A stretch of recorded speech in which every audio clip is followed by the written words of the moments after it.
Russian sleep experiment, posted on July 8th, 2012. Russian researchers in the late 1940s kept 5 people awake for 15 days using an experimental gas-based stimulant. They were kept in a sealed environment to carefully monitor their oxygen intake so the gas didn't kill them, since it was toxic in high concentrations. This was before closed-circuit cameras, so they only had microphones and 5-inch thick glass porthole-sized windows into the chamber to monitor them. The chamber was stocked with books, cots to sleep on but no bedding, running water and toilet, and enough dried food to last all 5 for over a month. The test subjects were political prisoners deemed enemies of the state during World War II. Everything was fine for the first 5 days. The subjects hardly complained, having been promised, falsely, that they would be freed if they submitted to the test and did not sleep for 30 days. Their conversations and activities were monitored, and it was noted that they continued to talk about increasingly traumatic incidents in their past, and the general tone of their conversations took on a darker aspect after the 4-day mark. After 5 days, they started to complain about the circumstances and events that led them to where they were, and started to demonstrate severe paranoia. They stopped talking to each other and began alternately whispering to the microphones and one-way mirrored portals. Oddly, they all seemed to think they could win the trust of the experimenters by turning over their comrades, the other subjects in captivity with them. At first, the researchers suspected this was an effect of the gas itself. After 9 days, the first of them started screaming. He ran the length of the chamber repeatedly yelling at the top of his lungs for 3 hours straight. He continued attempting to scream, but was only able to produce occasional squeaks. The researchers postulated that he had physically torn his vocal cords. The most surprising thing about this behavior is how the other captives reacted to it, or rather, didn't react to it. They continued whispering to the microphones until the second of the captives started to scream. The 2 non-screaming captives took the books apart, smeared page after page with their own feces, and pasted them calmly over the glass portals. The screaming promptly stopped. So did the whispering to the microphones. After 3 more days passed, the researchers checked the microphones hourly to make sure they were working, since they thought it impossible that no sound could be coming with 5 people inside. The oxygen consumption in the chamber indicated that all 5 must still be alive. In fact, it was the amount of oxygen 5 people would consume at a very heavy level of strenuous exercise. On the morning of the 14th day, the researchers did something they said they would not do to get a reaction from the captives. They used the intercom inside the chamber, hoping to provoke any response from the captives they were afraid either dead or vegetables. They announced, "We are opening the chamber to test the microphones. Step away from the door and lie flat on the floor, or you will be shot. Compliance will earn one of you your immediate freedom." To their surprise, they heard a single phrase in a calm voice respond, "We no longer want to be freed." Debate broke out among the researchers and the military forces funding the research. Unable to provoke any more response using the intercom, it was finally decided to open the chamber at midnight on the 15th day. The chamber was flushed of the stimulant gas and filled with fresh air, and immediately, voices from the microphones began to object. 3 different voices began begging, as if pleading for the life of loved ones, to turn the gas back on. The chamber was opened and soldiers sent in to retrieve the test subjects. They began to scream louder than ever, and so did the soldiers when they saw what was inside. 4 of the 5 subjects were still alive, although no one could rightly call the state that any of them were in as life.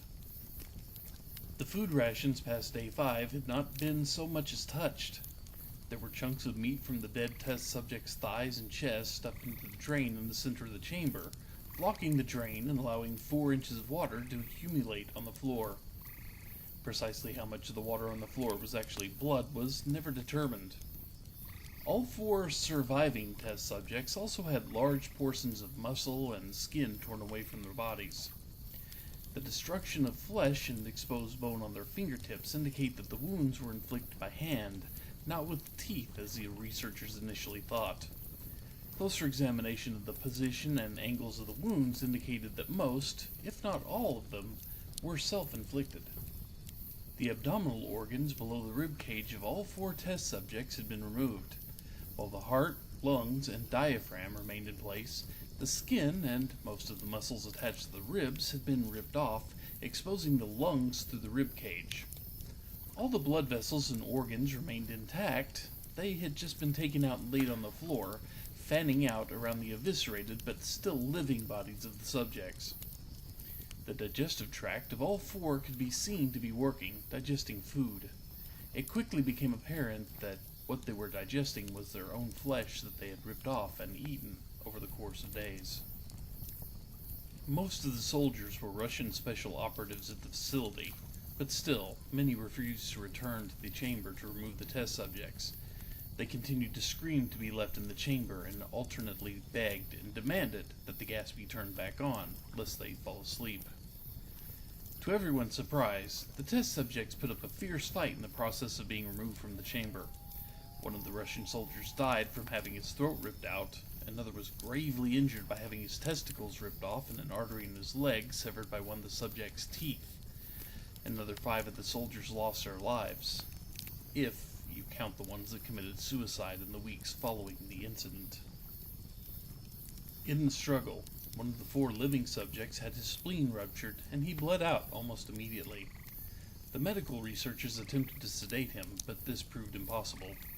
He was injected with more than 10 times the human dose of a morphine derivative, and still fought like a cornered animal, breaking the ribs and arm of one doctor. When his heart was seen to beat for a full 2 minutes after he had bled out to the point there was more air in his vascular system than blood. Even after it stopped, he continued to scream and flail for another 3 minutes, struggling to attack anyone in reach and just repeating the word "more" over and over, weaker and weaker, until he finally fell silent. The surviving 3 test subjects were heavily restrained and moved to a medical facility, the 2 with intact vocal cords continuously begging for the gas, demanding to be kept awake. The most injured of the 3 was taken to the only surgical operating room that the facility had. In the process of preparing the subject to have his organs placed back within his body, it was found that he was effectively immune to the sedative they'd given him to prepare him for the surgery. He fought furiously against his restraints when the anesthetic gas was brought out to put him under. He managed to tear most of the way through a 4-inch wide leather strap on one wrist, even through the weight of a 200-pound soldier holding that wrist as well. It took only a little more anesthetic than normal to put him under, and the instant his eyelids fluttered and closed, his heart stopped. In the autopsy of the test subject that died on the operating table, it was found that his blood had triple the normal level of oxygen. His muscles, that were still attached to his skeleton, were badly torn, and he had broken 9 bones in the struggle not to be subdued. Most of them were from the force his own muscles had exerted on them. The second survivor had been the first of the group of 5 to start screaming. His vocal cords destroyed, he was unable to beg or object to surgery, and he only reacted by shaking his head violently in disapproval when the anesthetic gas was brought near him. He shook his head yes when someone suggested. Reluctantly, they tried the surgery without anesthetic, and did not react for the entire 6-hour procedure of replacing his abdominal organs and attempting to cover them with what remained of his skin. The surgeon presiding stated repeatedly that it should not be medically possible for this patient to still be alive. One terrified nurse assisting the surgery stated that she had seen the patient's mouth curl into a smile several times whenever his eyes met hers. When the surgery ended, the subject looked at the surgeon and began to wheeze loudly, attempting to talk while struggling. Assuming this must be something of drastic importance, the surgeon had a pen and pad fetched so the patient could write his message. It was simple. Keep cutting. The other 2 test subjects were given the same surgery, both without anesthetic as well, although they had to be injected with a paralytic for the duration of the operation. The surgeon found it impossible to perform the operation while the patients laughed continuously. Once paralyzed, the subjects could only follow the attending researchers with their eyes. The paralytic cleared their system in an abnormally short period of time, and they were soon trying to escape their bonds. The moment they could speak, they were again asking for the stimulant gas. The researchers had tried asking why they'd injured themselves, why they'd ripped out their own guts, and why they wanted to be given the gas again. Only one response was given. "I must remain awake." All three subjects' restraints were reinforced, and they were placed back into the chamber, awaiting determination as to what should be done with them. The researchers, facing the wrath of the military benefactors for having failed the stated goals of their project, considered euthanizing the remaining subjects. The commanding officer, an ex-KGB, instead saw potential and wanted to see what would happen if they were put back on the gas. The researchers strongly objected, but were overruled. In preparation for being sealed in the chamber again, the subjects were connected to an EEG monitor and had their restraints padded for long-term confinement. To everyone's surprise, all three stopped struggling the moment it was let slip that they were going back on the gas. It was obvious that, at this point, all three were putting up a great struggle to stay awake. One of the subjects that could speak was humming loudly and continuously. The mute subject was straining his legs against the leather bonds with all his might, first left, then right, then left again for something to focus on.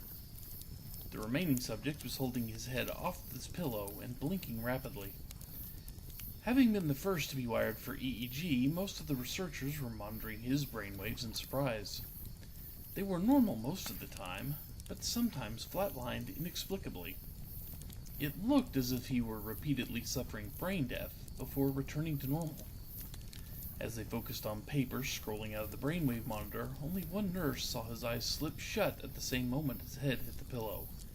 His brainwaves immediately changed to that of deep sleep, then flatlined for the last time as his heart simultaneously stopped. The only remaining subject that could speak started screaming to be sealed in now. His brainwaves showed the same flat lines as the one who had just died from falling asleep. The commander gave the order to seal the chamber with both subjects inside, as well as 3 researchers. One of the named 3 immediately drew his gun and shot the commander point blank between the eyes, then turned the gun on the mute subject and blew his brains out as well. He pointed his gun at the remaining subject, still restrained to a bed, as the remaining members of the medical and research team fled the room. "I won't be locked in here with these things! Not with you!" he screamed at the man strapped to the table. "What are you?" he demanded. "I must know!" The subject smiled. "Have you forgotten so easily?" the subject asked. "We are you. We are the madness that lurks within you all, begging to be free at every moment in your deepest animal mind. We are what you hide from in your beds every night. We are what you sedate into silence and paralysis when you go to the nocturnal haven where we cannot tread." The researcher paused, then aimed at the subject's heart and fired. The EEG flatlined as the subject weakly choked out, "So dearly free."